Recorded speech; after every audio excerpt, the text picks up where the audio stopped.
Hey, everybody, my name is Bob Greenberg, and I'd like to welcome you to the Break It Down Show.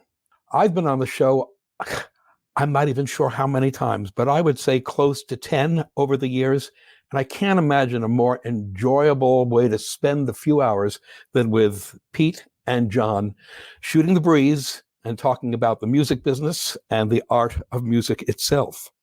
I'd like to introduce you to our guest. His name is Steve Moretti. He is a percussionist extraordinaire, originally from Pete's own hometown of Benicia, California, but now a resident of Macon, Georgia, where he has managed to create his own orchestra, the Macon Pops. And we must give credit where credit is due. Steve has managed to create a career out of music as a percussionist in a space, in a world where such things are most difficult to do. It's a testament to his talent and his entrepreneurial spirit.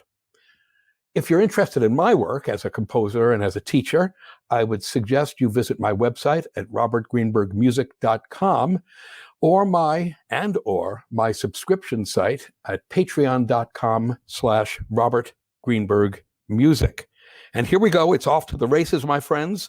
Have a great show and enjoy Pete and John and Steve Moretti. Lions Rock Productions.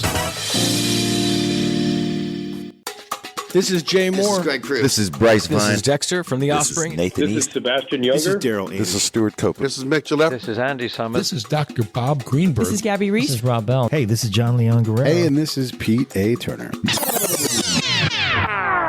Hey, everybody, this is Steve Moretti, and you're listening to Break It Down Show. Wow, I'm really happy to be here.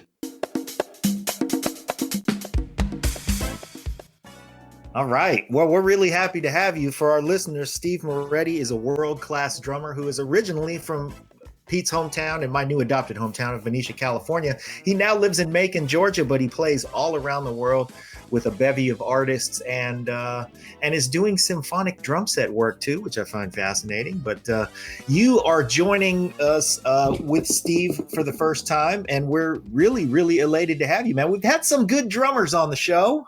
I'm happy to report. Yeah, I'm sure. But boy, you're taking the cake. So let's see. And I'm sure that some of the drummers we've had on the show before, it seems like you probably have crossed paths at least with artists that you work together mutually or whatever. But where did it all begin? You grew up in Benicia. I didn't know you when you were here, but Pete did. Yeah. Is that true, Pete? Well, he was a younger dude, so I knew he existed, and I knew his older brother, Vinny, but it wasn't that I didn't know him. It's just, we had no reason to know each other really, Right. Okay. Right.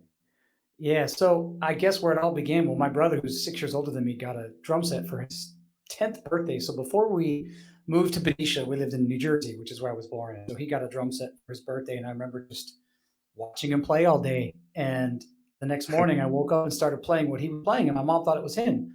And it was me. So it just kind of started from there. And then the great thing about Benicia is there were really good, schools. The Benicia Middle School and the high school had really good music programs. So I was fortunate to Miss Kuklis and Mr. Williams were very instrumental.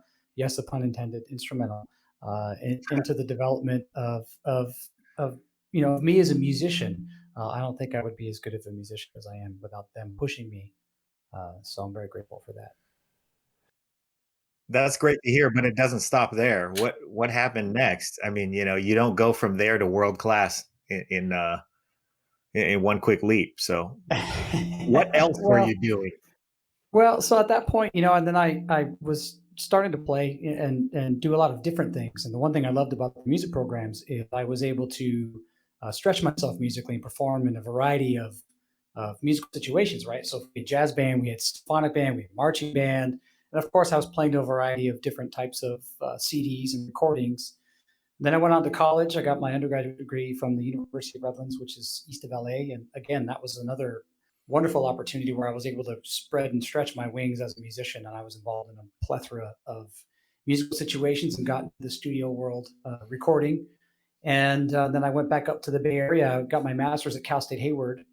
Dave Eshelman was the jazz director there. And in like my halfway through my graduate studies, I won an audition actually that changed my career. I was gigging around the Bay Area and teaching and doing some different things, but it was an audition that Concord Records, which at the time was based in Concord. Yeah.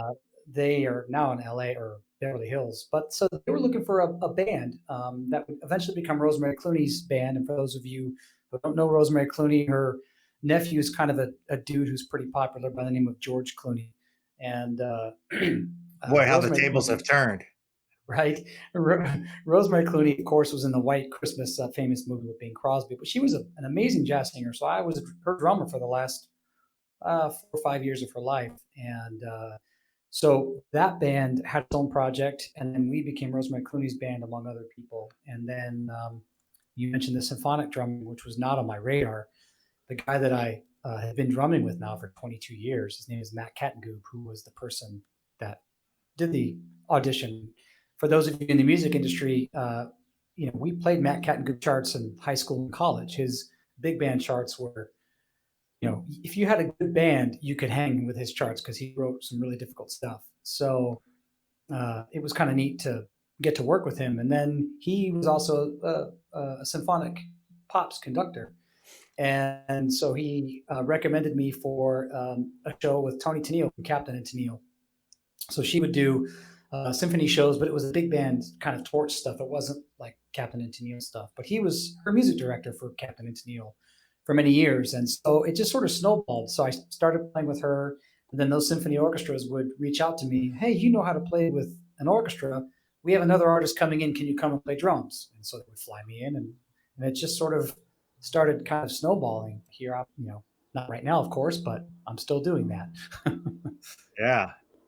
Well, if our listeners care to get more detail about you when we're done here, they can always get you at Steve Moretti. Let's see, what's the name of your website? It's SteveMoretti.com. It's right there on the screen. It's right there on the screen. SteveMoretti.com. Simple as that. Oh, there it is. Right on. Get everything. Look at how awesome this is. It's right here. Hey, I want to ask you a little bit because, so John and I are big brothers with similar gaps between us and our younger brothers, right? And I try to say younger brother and older brother because my brother said, stop calling me your little brother. And I'm like, you got it. And that was 20 years ago, and I still get it wrong sometimes. But your brother, Vinny, we have to mention him because he's such a character. He fills up the room. I put the announcement on the Benicia pages like saying, hey, Steve's going to be on the show. And he was a drummer, and it's such a charismatic guy. How did that shape who you were as you grew up? Like, did you my damn brother's like my brother gets it like, oh, you're Pete's brother. Like before they say his name, and he's made his own way and everything, but he gets a lot of that. How did that go for you growing up? I was always known as Mini Vinny. Okay. That's what people would call me because we actually looked a lot alike when I was younger. Yeah. And then there was a time when I was, probably early high school. People thought I was the older brother, sadly. They thought I was older looking than him. Fortunately, that's changed. I'm still younger looking. Thank you very much. But back then you could buy beer. Exactly. No, don't do that, kids. No. But yes, it was, he does have a larger than life personality. And especially we both played soccer. And I actually carried his number. He was number 26. And so I kept that number when I played soccer for Benicia High School. And, but, in musically, we kind of went our own paths. He didn't pursue it necessarily for a career. He's a very successful entrepreneur and he had several businesses, including the Benicia Home Improvement, which was one of his early businesses. And now he's got his own company that reps, high-end cabinets.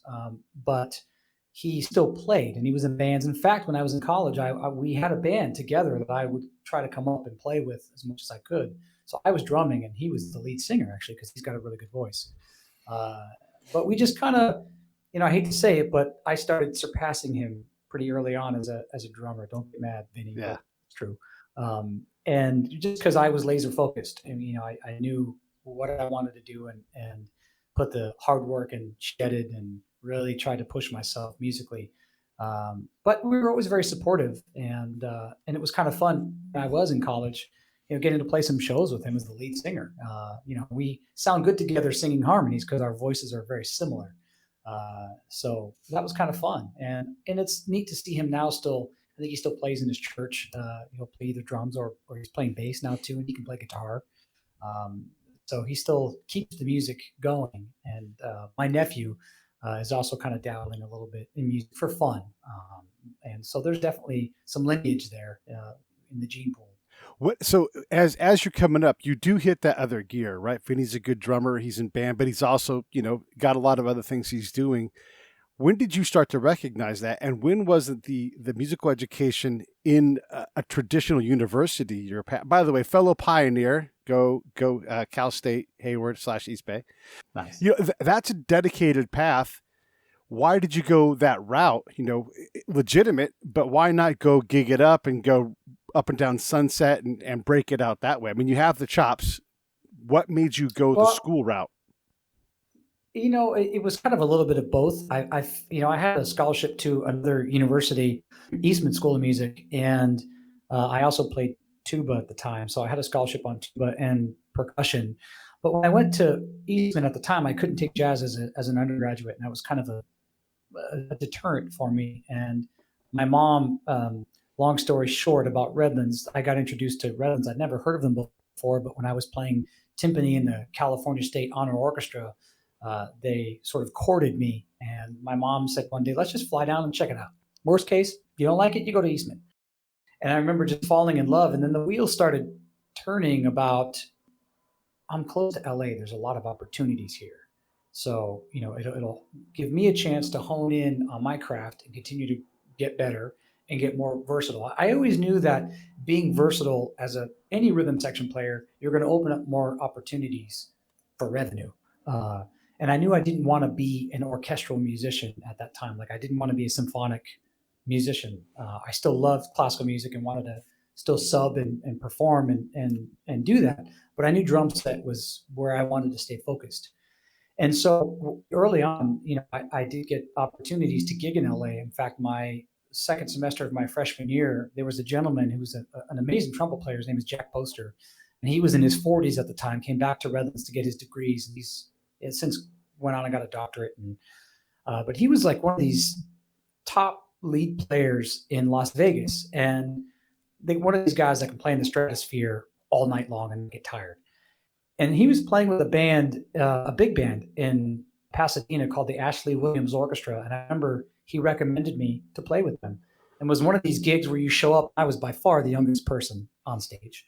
And the book was about this thick. Wow. And it was one of these things where, okay, number 362, pull it up. 1, 2, 1, sight read. Holy crap. And it was just like, oh, sorry. I must have done something there. It was like one of these things. I got excited. It's one of these things that was like your feet are to the fire right away. That opportunity, being exposed to something like that with such high quality people really ups your game. And it forced me to, test my skill. And so I was very lucky to have some of those opportunities. And then, recommendations that kind of kept coming in from there, for other studio work and other opportunities. So it was kind of the best of both worlds. And I was teaching through the community school in Redlands as well, and playing in the Redlands Symphony and doing some, the jazz band and the combo and the wind ensemble and singing in the choirs. So again, I just really pushed myself, which fortunately now, as I look back, and it wasn't on my mind at that time, but it's really helped me as a producer. Having all of those experiences has helped me, I think, become a better producer, just because of having that breadth of musical knowledge. Yeah, that sounds great. How important for that gig, of course, being able to open the book and read was essential. But how important has reading been for you as a creator, as a producer? I mean, do you ever just, like Quincy Jones, open up the staff paper and grab a pencil and score something with a pen and paper as opposed to banging things out? Sometimes with arrangements, I'll do arrangements. I'm not really composing as much as I'd like to. Sometimes I'll work with singers, artists that I'm producing, and I'll co-write songs with them. But whenever I do string arrangements, I'm old school. I sit down at the piano and I'll kind of Arm and I start writing it out uh, by hand, and then I'll convert it into print for them. But the reading was paramount, because today when I show up to a symphony gig, when I'm playing a pop show, 99.9% of the times I've never seen the charts, so I'm reading them at rehearsal. And so being able to play it like you've played these charts your whole life is something that that skill, and that starts with middle school with Miss Kukelis and Dot Williams, reading a lot of charts and getting comfortable with sight reading. That was probably one of the most important skills that I've been able to take away and that I use all the time. Well, and for the guys who are playing in rock bands, I mean, Greg Bissonette, he always has a Sharpie with him. And if it's just scribbling the intro on the drum head, just so he doesn't lose the intro, I mean, he's gotten gigs just because he scribbled out that one part that everybody else would screw up. Yep. So, absolutely. Yeah. Absolutely. And now with technology, I'll take my iPad with me, and I have some staff, like a program where I could hammer out like a quick chart, at least a rough, roadmap if I need to remind myself if I'm playing an original song with somebody. But fortunately, with like a lot of like a Greg Bissonette and all these people, I've been able to hear something and I can pretty much lock it in pretty quickly. So that's been a good skill. I'll remember a lot of the musical elements of a song by maybe hearing it once or twice. And that all started too with, my brother, when he really started getting into the drums, he was playing along Rush recordings. Oh yeah, and of I course. remember just second grade playing the whole Exit Stage Left album, including the solo and everything. But just getting used to listening and learning a song quickly, that was another skill that I still use today. Because a lot of times if I'm playing with an artist, especially if it's original material, it was one of my first performances since COVID, just a local thing here. There was a local singer, songwriter, producer by the name of James Worsham, a real talented guy. And, he's had some of his original songs, and you hear the song and get it in my head, and then I'm able to sort of play it without kind of wasting any time. So listening and reading are crucial, I think, for a successful career. Well, we had Rick Marotta on the show, and we asked him about sight reading, and he said, he was talking about the Oscars gig. I said, can you read to that gig? And he said, I can read well enough to get fired from that gig. He had also told us that was recently hired to play something for somebody where they had written the part all out for him. And after he played it, he said, I'm glad you guys got me, but I don't know why you got me. You could have gotten anybody to do this. Typically people hire Rick Marotta because they want something that sounds like Rick Marotta. So as far as your symphonic playing, we know that reading is essential and that charts are present for everybody. But when you're gigging with other people, I mean, you've played with Michael McDonald and Kenny Loggins. By the time you get there, you're not just executing the part. You have to play because they like your feel. So let's talk about that for a minute. Well, they don't. They get somebody else. Yeah, exactly. And that's the thing. It's like I try to, and it's something I think as drummers we really try to work hard to develop our own sound, right? Like I hear one of my all-time favorite drummers, Gary Novak, for example. I hear two notes and I know it's Gary Novak. I know his sound. He's been an incredible inspiration, but I don't want to sound like Gary Novak because that's Gary Novak. But there are elements we all take from our inspirations and try to put it to our own voice. And so hopefully people are hiring me because they like my sound. They like the way I'm approaching things musically. Playing with Michael McDonald, there's certain groove elements, obviously, that you're playing, but hopefully he likes the way I'm doing stuff with the music, sort of my interpretation to enhance the music without getting in the way. That's the other thing. I think a lot of times, you have some of these drummers out there that can do more with one hand than I can do with my entire body. They can't play music. And I think that's the key, is being, you're an extension of an ensemble. Yeah, you're sometimes the heartbeat, you and the bass player, but if you're not there, especially if you're playing original material, for example, like what Michael McDonald, you're not there to show off. You're there to lay a foundation and try to enhance the music without getting in the way. And you see these guys, they're throwing these crazy fills every 2 bars that don't make sense in the musical phrase. And again, they've got incredible chops doing all the visual crap. I'm not into the visual gymnastics. That's just not my thing.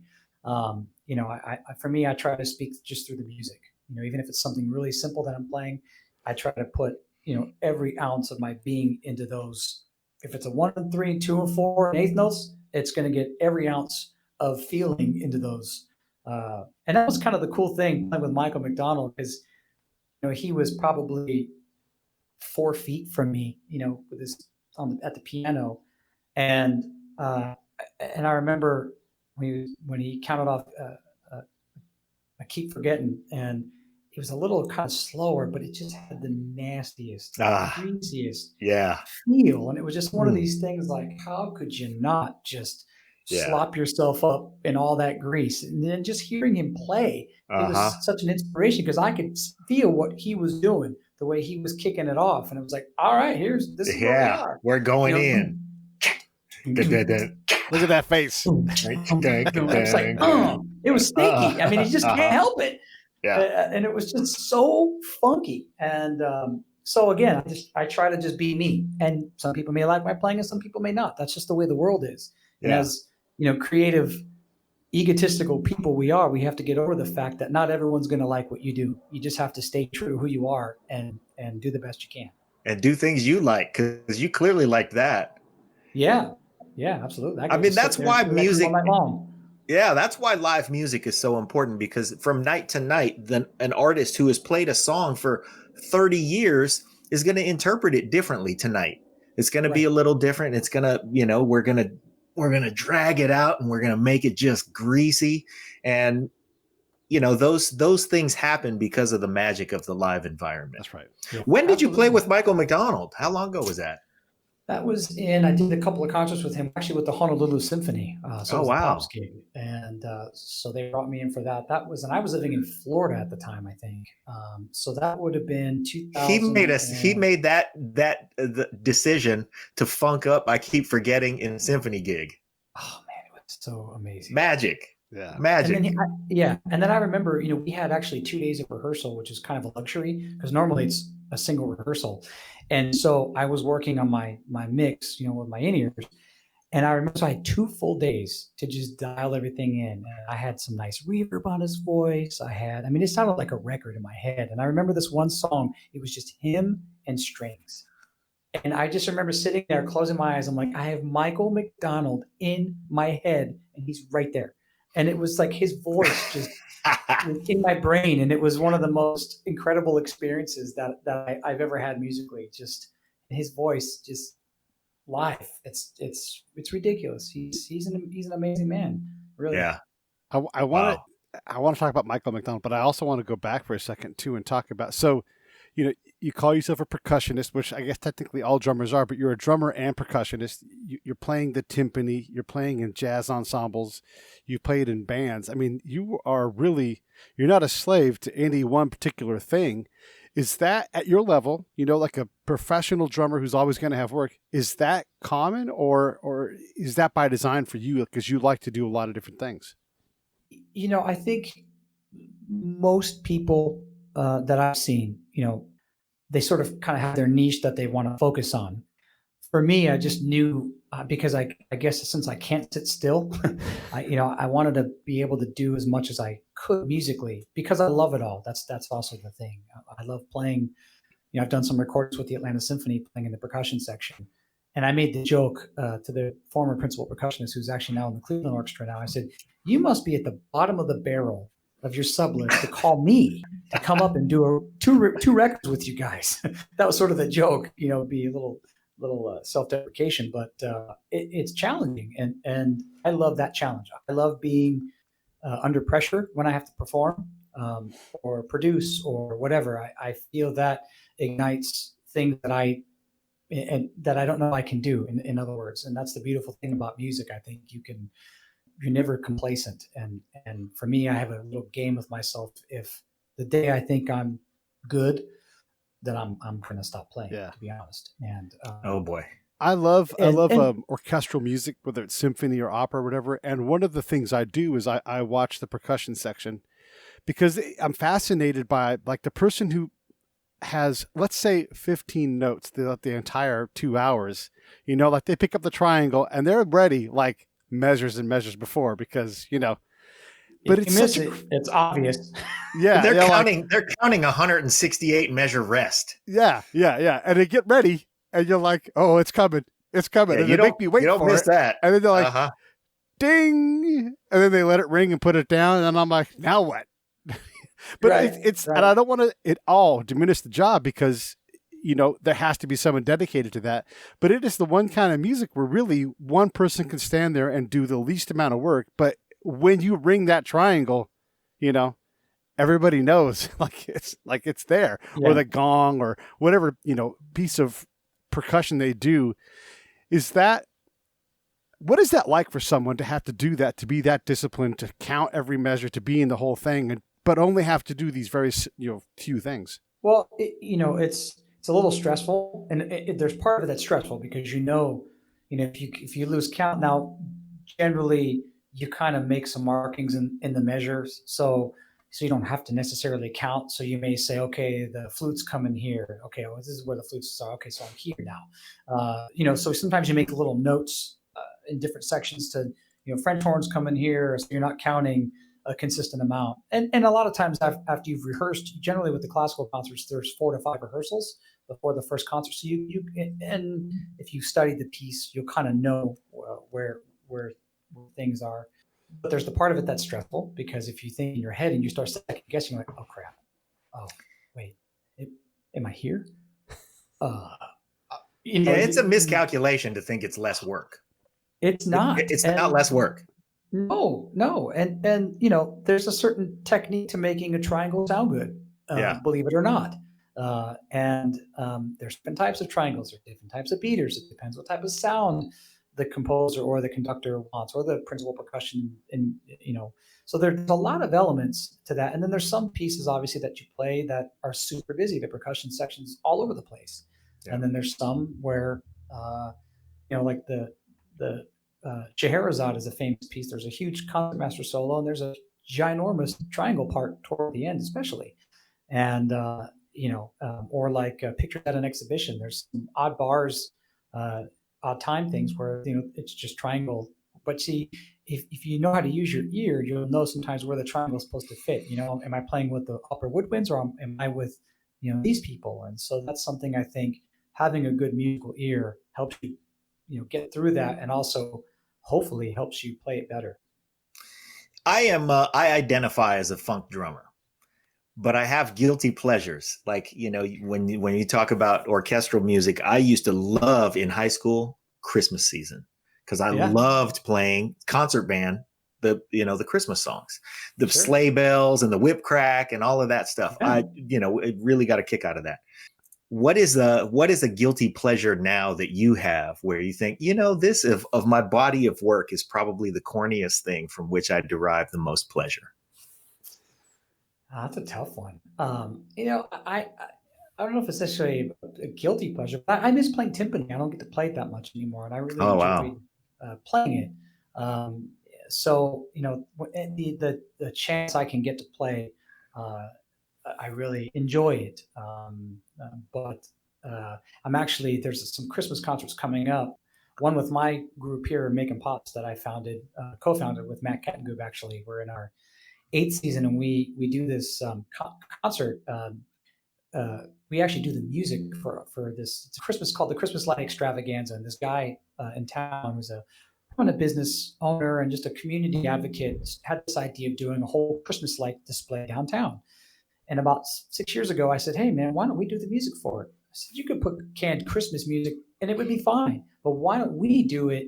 We'll do custom arrangements. We'll feature local talent on it. And Macon has a very rich music history. For those of you who don't know, Otis Redding, Little Richard, the Allman Brothers, Capricorn Studios, Capricorn Records. Now the Capricorn Studios as a sidebar is now up and running thanks to Mercer University. It's back up. Wow. And my office actually is upstairs from there for Macon Pops. But so we have, about 7-8 different local singers that Matt did the custom arrangements for. We've got a CD. If you go to maconpops.com, you can listen to some of the CD. And in fact, there's an original song we put together last year called Heading South for the Winter that you can download for free. But it's the cool thing that nobody's doing from what I've seen. So there's over 500,000 lights down 4.5 city blocks. And so we got a grant, this is our third year doing it, to kick off the light show because it runs for about a month. It'll run to the first Saturday in January. Wow. And it's like Disneyland, so Matt and I do all of our voiceovers and read all the sponsors and all that stuff. And so the lights come out on the street, and then the 6 o'clock show starts. There's the 6, 7, 8, 9 o'clock show. But we kick it off with this live concert synchronized to 500,000 lights live. And it's pretty amazing. So that's kind of fun to do. And it's this year we're not doing with a full 40-piece orchestra. We're only going to have our big band do it so we can spread it out on stage. And everyone's going to have, we've been meeting with the EMA in town, and it's all mask mandated, and we have hand sanitizing stations and certain entrance and exit points and all the things we could do to mitigate any potential harm to people. But I'm also doing a Christmas concert over at Lake Oconee, and it's sort of one of those things where I'll be playing a bunch of sleigh bells and a bunch of percussion stuff with the drum set. I'm kind of handling everything, glockenspiel, and so I'm going to be a one-man band at that point in time. So that'll be kind of fun. So that's kind of a guilty pleasure. So my guilty pleasure was playing the whip crack at the beginning of Sleigh Ride, and yours is synchronizing your score to 500,000 lights during a pandemic. Okay. All right. Okay. Point taken. I have a heart out, so I got to run. But before I do that, I just want to say, let's definitely stay in touch. And this is really, really awesome, man. I want our listeners to go find on Steve's website, The Drum Rider. Now, somewhere in the layers of Steve's website, you can download Steve's Drum Rider. Everybody knows about artist riders. Mariah Carey needs Avion water with bubbles in it or whatever. Steve's is completely technical. It's the setup that he needs wherever he's playing. And it is a couple of things. I want people to look at it because of the level of detail, but it is a very, it's a very, I would say arguably modest drum rider. Your requirements are few and simple. But I would like for our readers our listeners to go check it out, because this is just one of those pro level things that exists, and everybody's got one. Yours just happens to be on your website. So everybody should go find it, check it out, look at the list. It's great. And it says a lot about you that you don't need much to rock the house. Well, thank you. Depending on who it is, I'm going to send a separate. Golly, sorry about that. Anyway, I might send a separate email. I need my M&M separated by color. Right. Especially for the symphony orchestra, so they can, if they have any questions, they can pull up the writer. And obviously, being a Pearl artist, that's who I prefer to use. Sometimes if they can't get a Pearl, I give them 3 other choices. As long as it's decent and I bring my cymbals, we're fine. Yeah. And I love that you play a 10 on the rack and a 14 and a 16 on the floor, because the 10s always ring, man. A 12 has problems. Yeah. 10s always ring. Unless I'm playing like a country show or something that's real older sounding, maybe I might throw a 12 up there. But the 10's nice because it's versatile and you can do a lot with it. Yeah. Anyway, you guys, I'm out. Steve, take care. Thanks, man. It was great to chat with you. I want to get back into when you produce these things, you have to submit a program. Like Macon is not a big town, 150,000 people, probably another 50 around the area that you guys can draw from. When you submit something like this and you've written the music and, you've got everything doing, how confident are you that the community is going to support it to the point, like with grants and that kind of thing? I mean, it's one thing to create something. It's another thing to get people to say, yes, we're going to pay you for the time. Yes, this is valuable. To the community in general. How is that process? Because that's a whole nother professional skill, I think. It is, and it's a nonprofit organization, so that's a whole other. If you told me 15 years ago I'd be running my own nonprofit, I'd say you couldn't pay me enough, and I don't get paid really to run it. So there you go. Yeah. But it's one of the most rewarding things I've ever done, and I couldn't be more proud of the product that we put out there. Our concerts, our slogan is "Macon Pops" is not just a concert; it's an event. And our concerts are an experience. It's it's like a hip nightclub with a 40-piece orchestra, basically. And now we've kind of changed our performances. We have, one that is inside this arena, where we have 70, 80 tables of 10 people and a giant dance floor in the middle, and then our big stage. And then we do one at the Grand Opera House, which is more of a, I would say a traditional kind of concert experience where you're in a theater, but we still add a whole layer of production. We have live video imaging, really high quality sound. And of course, the shows that we do, the arrangements are, we've done everything from celebrating the music of James Bond to, R&B, hip hop, gospel, soul show. We've done country. We did a whole Macon Pops that goes back to our roots, and we celebrated Macon's music heritage. So it's a whole Southern rock thing. And these are shows that are handcrafted, and it's because of Matt's musical genius that we can do this.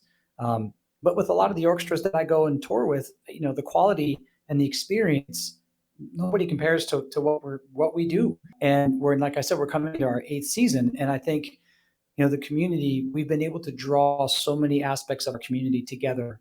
Music is always that common thread that does that. I think we've been able to garner that support. We have corporate sponsors, individual patrons, and then we have some grants. Grants are like the icing on the cake because they take some time. You apply for a grant, and then you've got about a 6-month waiting period to see whether you get it or not. So I don't depend on grants for my budget. And that's the other thing. When you're running a nonprofit, you've got all that whole business aspect to deal with. And that's a separate conversation. But being around the symphony world, and my wife, who's in the orchestra business for many, many, many years as a concertmaster, I know how nonprofits work. And I've started a couple of nonprofits in the past that I've handed off to people. Actually, one is still going in Oregon called, what is it called? Oh my gosh. Summer. It's a summer music. Golly, I can't remember the name. Anyway, it's still going, but it's a whole other ball of wax. But I think because of the audience, like you mentioned, we're about 100, Macon itself is maybe about 120, 130,000 people. So we average, when we've crunched the numbers, about 11 to 100 people a concert. That's our average. And that's pretty darn good. That's pretty for good. a local town. Now, which we're not going to have this year, but last year at the Christmas show, it 25,000 people down the street. It was crazy. Oh man, that's incredible. We were joking. It felt like a Hallmark movie, It's like it just looked like it. So I think because we're trying to do some good for the community, bringing people together. We also have an education initiative that we're working on really expanding, where we will actually have a footprint into our local schools throughout the year. What we've done is we've invited kids from the variety of schools, both private and public, to our rehearsals, because our musicians don't get the music in advance, basically. So they will show up about an hour before the rehearsal, look at their stuff, and we do our rehearsal, which is essentially just a show run through, right? So we're working on the music and the technical stuff. Everyone's getting their mixes, everyone's doing lighting. And so these kids get to come in, they see how we put the show together, and we do an hour Q&A with a handful of us and all of these kids. And then they come to the show for free. So they get to see behind the scenes how it works and what the finished product looks like. But beyond that, because of our connections, we have a large Grammy presence in which I've served a couple of terms on the board of governors for the Recording Academy up in Atlanta. We've got a pipeline to some pretty important people in the music industry. We want to get those people to come into the community and work with kids. So that's kind of our next step. And I think the foundations and people in the community see what our intentions are, what the long-term vision is. But of course, you got to crawl before you can walk. You got to build. We're the doing parts. it in stages. Yeah. One of the big steps for a nonprofit, because I belong to one too, Save the Brave. How are we doing? Well, there are more heads to put more hats on, right? Because you can't do it all yourself. You just can't. And so it sounds like you guys are really doing a bang up job. And just to illustrate this a little bit, Macon is not the capital of Georgia. It's nowhere near the size of Atlanta. And you guys have a robust, at least in terms of what you're describing, that is a robust, marketplace. You're competing with a lot of places. And again, your metro area is not that big. How rare is it to be this productive and this influential? To draw 25,000 people, you go to I mean, maybe Hartford, Connecticut, which is the capital, that town is a third the size of where you guys are. Right. You know, there's no way Yeah. they're driving 25,000 people to a pop show or whatever. Right, right. You know, it's I think it's a culmination of things. I think, of course, around the holidays, that's going to draw a lot of people. And this light show that Brian Nichols that he put together, Yeah. it's really a wonderful thing, and I think that's a huge, a huge draw in and of itself. But we're also an integral part of that show. We're the music behind the lights, and so I think people have really come to accustom and really enjoyed seeing it. And one thing that a lot of the foundation folks have noticed when the first time we performed live with the lights, they saw parts of Macon together in one area that they had never seen before. All right. So drawing all kinds of socioeconomic backgrounds, ethnicities, and so on and so forth. So and that's something we try to, like I said earlier, music is that common thread. It's something that can draw people together. And it's really important to understand the impact and the importance of the arts. In fact, a little tidbit, I think last year there was a number that was circulated within our arena through the Recording Academy, something along the effect that the entertainment industry, arts and entertainment, is a $400 billion a year business. Wow. Higher than agriculture. Yeah. Think about that. That's crazy. Okay. So that's how much music and the arts. That's why it's imperative. And arts are an economic engine in communities, because if you think about a symphony orchestra, for example, you've got roughly an average of 65 to 85 full-time musicians. Right. So there's taxes. You've got people patronizing the concerts. So you've got hundreds of people coming to concerts all the time. You've got staff that work at those venues. There's a whole trickle-down effect. With our concerts, people will go and patronize the downtown establishments before or after our concerts. And I've got 40 musicians that come from all over the place that will do the same. So we're a small economic engine that way. But beyond that, it's the community aspect of it. I think the impact that the arts have in the community. And it's unfortunate that that's sort of the first thing that people want to cut, when it comes to budgeting. That's a whole other topic. But so it's when you're asking the question, it's really knowing I know where every penny is with our organization. And I'm very fortunate that we have a wonderful board. I've got a great board chair who's been really instrumental in getting new sponsors, getting people excited about what we do and buying in, because for companies, it's a win-win for them, because they can bring some of their clients. Everyone has a great time. If they're working on some new deals, they close a deal, we get their sponsorship money, and it's a win-win.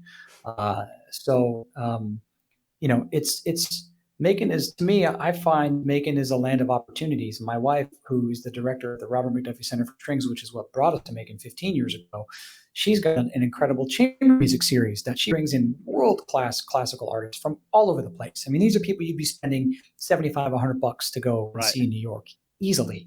And they work with her students, master classes and such. So, Macon's got a wonderful local music scene in terms of there's a lot of talented people. And that's what we wanted to showcase with this whole Christmas thing. And we've also made it part of our mission that throughout our season, we always feature local talent on a concert or two throughout the season. Because it's important since we have a pretty good platform now, a lot of these, and I remember I've had people come up to me like, I didn't know this person was in town. It's like, well, go down and support them at the local restaurant or coffee shop. That's what it's going to take. So people don't feel like they have to leave Macon. We're trying to bring Macon back to a music town now. Everyone's sort of focused on the history that we have, and it's a wonderful bit of history, and we need to honor that. But I feel like, hopefully Macon Pops, as we turn over that new chapter in that history book, we can be kind of the catalyst that is really propelling. And now we've got Capricorn Studios back open.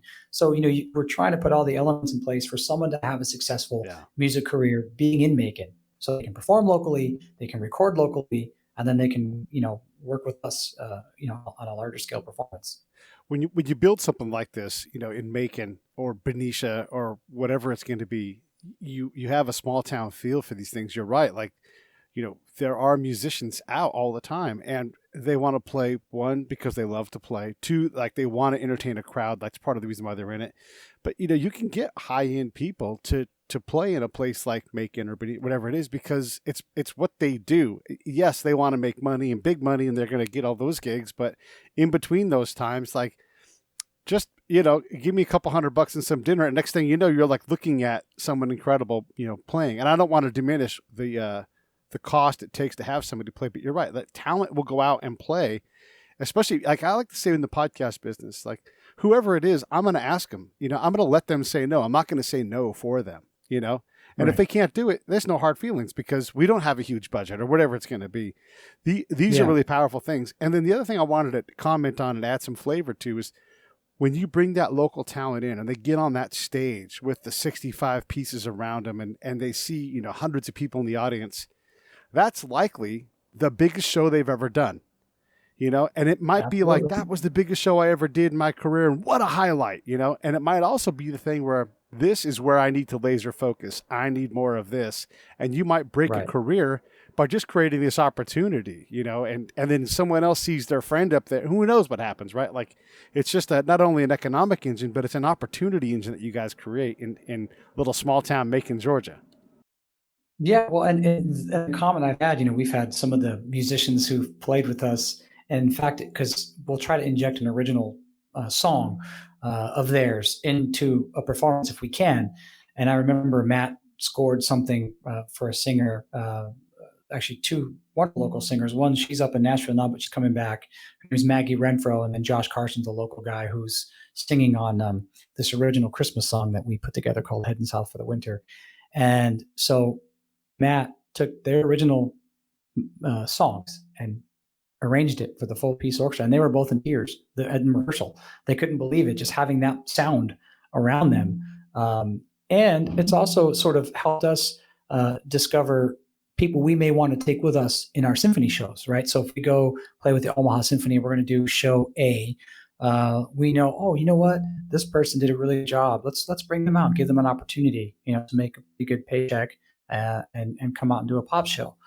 So we're all about that too, being able to, to provide opportunities for people, because that's what it is. If we have a path to help someone's career, then, we should be, that's what it's about. You should be able to open up opportunities, because we all had opportunities open up for us. So it's paying it forward.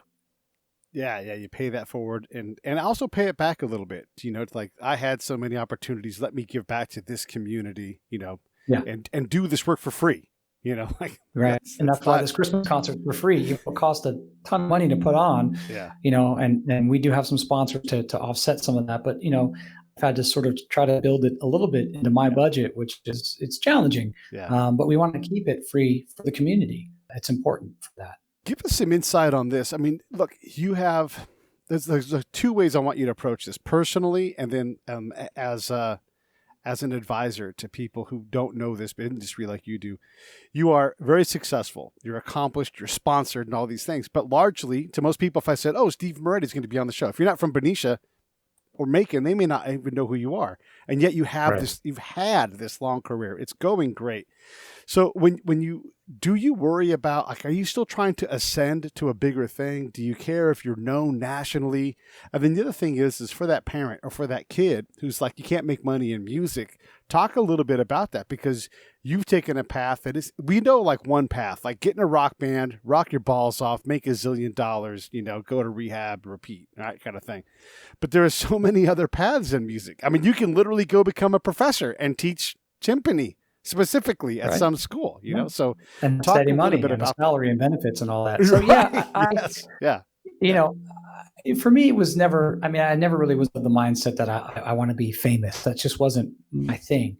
I wanted to just be able to pay my bills playing music. That was what was most important to me. If I can sustain a career, of course, I still have aspirations. I still want to continue to grow as a musician. I still would love to, have some larger opportunities. And I've been able to do some TV and some film stuff. And you mentioned the Oscars. I got to play for the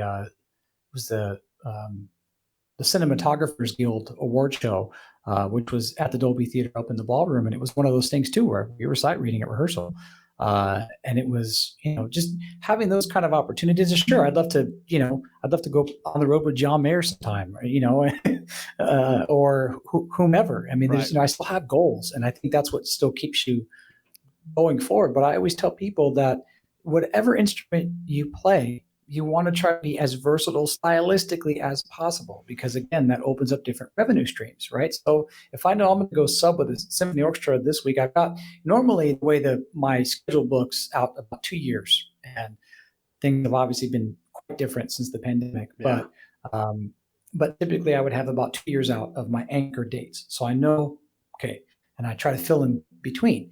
So whether it's Macon Pops in between and some studio work, some production, or maybe go sub with the Atlanta Symphony or whatnot. I mean, you try to fill in those gaps, but I can't emphasize enough, being versatile and doing some teaching. When I was at Hayward, I had 10 students a month, and that paid my rent. Yeah. And I was gigging, a lot in San Francisco and in the East Bay and Black Diamond Brewery before it went away. I used to play there 3 days a month.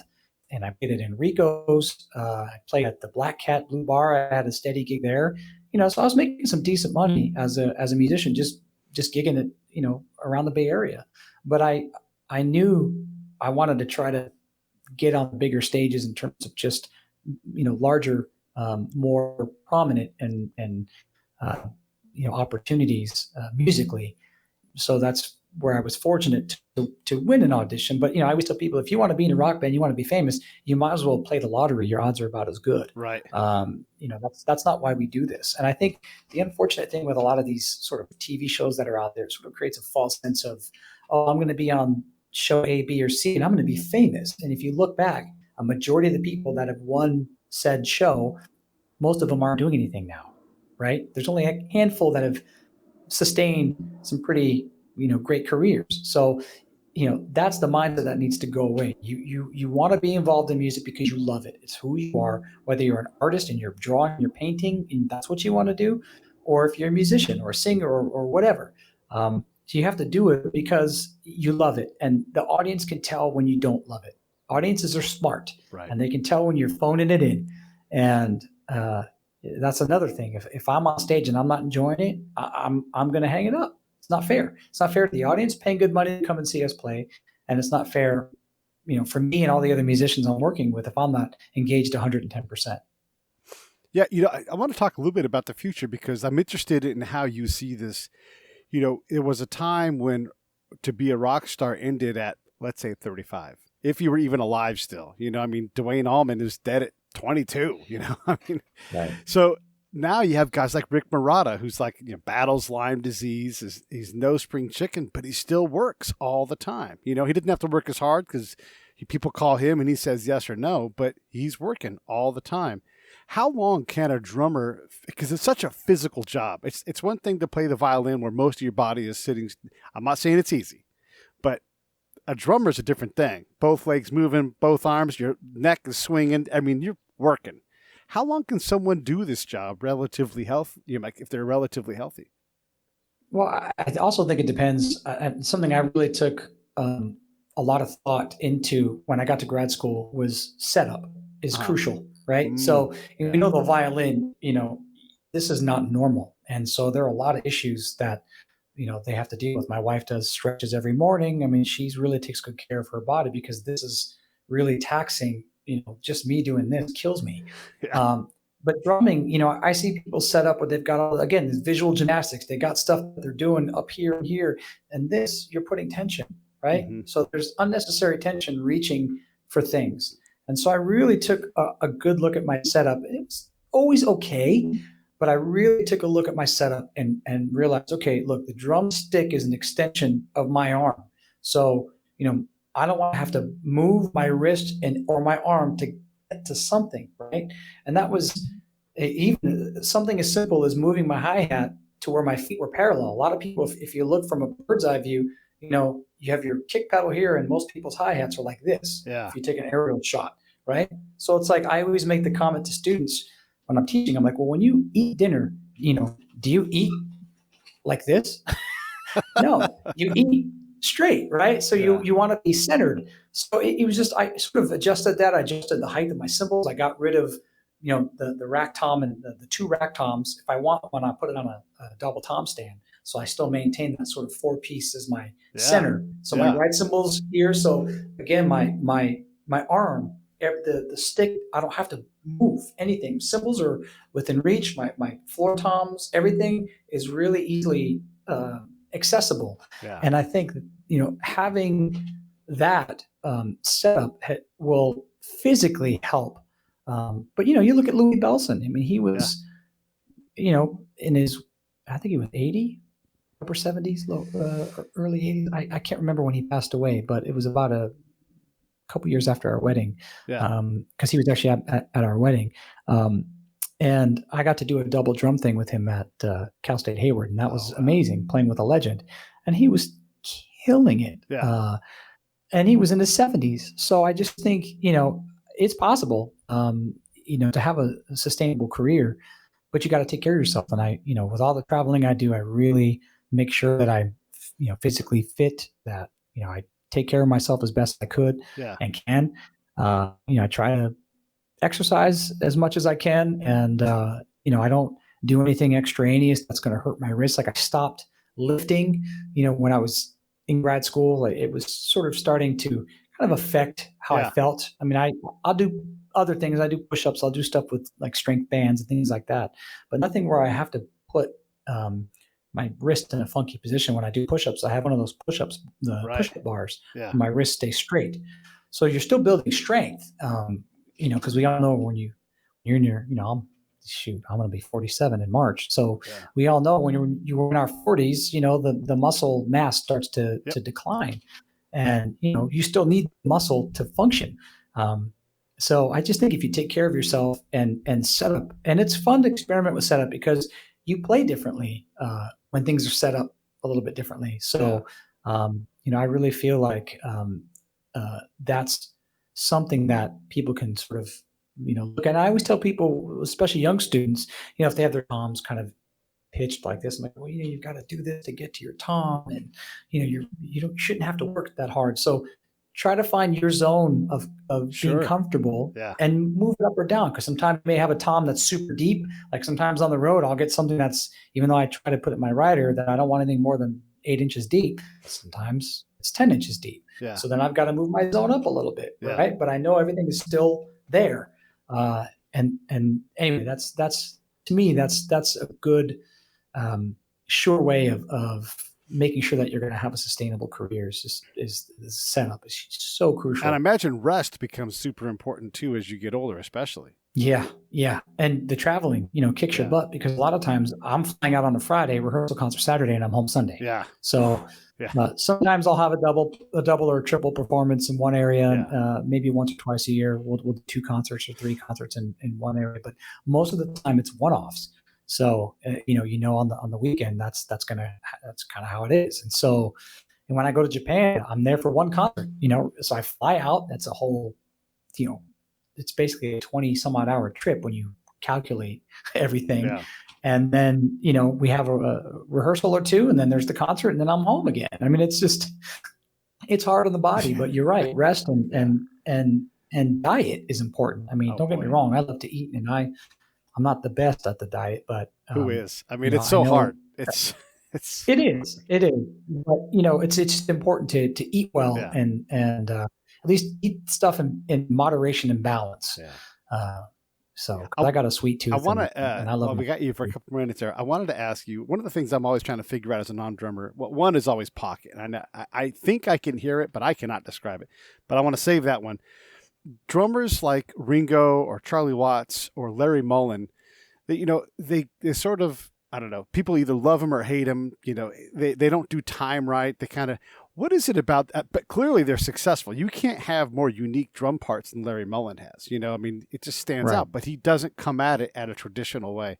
What makes those guys successful? Why does it work when a guy like Larry Mullen, was at one point just self-taught, he's changed all that now, but why does that work for those guys in a way that makes people just fall over themselves? Because you don't see Charlie Watts do anything. It's like he's like just Right. on like a lazy river, just hanging out. Well, those guys have a sound, right? So, and a lot of the groups that they are with, like Ringo and so on and so forth, there's a certain sound that worked for the group. So I think that's part of it. Their approach to the music is also part of it, whether it's unorthodox or not. And I think that's something that and a lot of it too. Look, just like anything, it's all about timing, right? So if you're in the right place at the right time, you may get an opportunity. So I'm sure there's some of that plays into effect with people's career paths, just like with me. Had I not gone to Hayward, I wouldn't have gotten that audition, so on and so forth. So there's a little bit of the elements of being at the right place at the right time, and there's also just the elements of just the sound, the way they approached the music worked for that particular group, and the group wouldn't sound the same, right? So if you take Neil Peart out of Rush would sound completely different, right? And so some people love his playing and some people don't like his playing, but you can bet all your dollars that Rush wouldn't be the same without him. Yeah, and it doesn't matter if you like him or not. That guy made a lot of money playing drums and did it his own way. I mean, it's hard to be more successful than that. Oh man, hey, listen, I've had you for an hour, but I didn't give you a chance to ask me any questions. Do you have any questions for me at all, or you want to just wrap this thing up? Oh boy, well, how did you get in the whole podcasting? What prompted that? John and I had a community radio show. I've done a lot of time in combat zones, and so I came back and I wanted to tell stories and everything. And so I came on his show, and he said, "Come back," and I'm like, "I'll be back tomorrow." I just never left. And so it grew from there. And because John was a drummer, we focused a lot on drummers, and so that became. And I'm a musical person. I'm probably a failed musician. It just like your brother, I had a lot of opportunities to do a lot of things, and music just could never quite win. But I play the guitar a little bit, and I play the harmonica a little bit, but I know a lot about music in general across a lot of genres. So it was an opportunity to meet these people that do these things that we love, and it's been such a treasure. I mean, talking to you or talking to Slim Jim Phantom, from the Stray Cats. I mean, you hear these incredible stories from people that you wouldn't otherwise meet. Like if someone writes a great book, I just get to email them and say, "Hey, would you come on the show? I love your book." I mean, how incredible is it to have the author come on your show and have these conversations? So it's such a blessing. I love it. I love it. Are you in LA now? Is that Orange County? Orange County. Okay. Yeah, because I know we tried to hook up with. So what brought you down there? This is the major leagues for this kind of stuff. I needed to be down here to be near where all the, and then I'm looking at all the talent. I mean, you don't live anywhere near here, and you come through here once or, every other year or something like that in regular times, so you can encounter a lot of people by just being here. And, sure. And then also I want to try to grow the business into supporting more like Amazon or, other media, and bring podcast in and kind of attach it on as an additional thing. Cause people can't get enough of I've watched all 10 episodes of The Crown. I want more. Well, you could do more with the podcast, kind of thing. So, yeah. I know there's been, I've wrestled with the fact of maybe moving back out, especially to LA, because of the opportunities that I had, like I said, doing some studio work and films, just still today that I'll fly out and do that. It's just, with the kids and their school that they're in, and cost of living is, there's a lot to contend with. You need to work a lot harder or charge a lot more. Man, I know. There's something to be said. I mean, there's a lot of musicians that are like, I did LA and I'd rather live in Nashville or whatever, right? They'd rather live somewhere else because they can still go do LA, but they don't have to live there. Yeah. Right. And that's how I kind of make the joke. I'm like, well, it would take me, if I lived outside of LA and had to drive, it's almost the same as me just jumping on a plane and getting there at the same amount of time. And since I live in the airplane, I usually fly about 130,000 miles a year. Not now. I haven't been on a plane since February, but what's another flight, right? Yeah. So that's the way I see it. Well, and legitimately, who cares? I've left an interview at say 2:00 in the Valley and had to go to Orange County. I could fly halfway, if not 2/3 of the way across the nation in that time. I mean, it's literally taken me 3 hours to go 35 miles, Yeah. I know. So. Hey, well, listen, I appreciate it. I love it. I want you to come back and do more. Yeah. Yeah, anytime, man. This was really great, and I appreciate you all having me on. And it's great to have the Benicia, the Bay Area connection. That's something that's that's pretty special. So thanks again for having me on.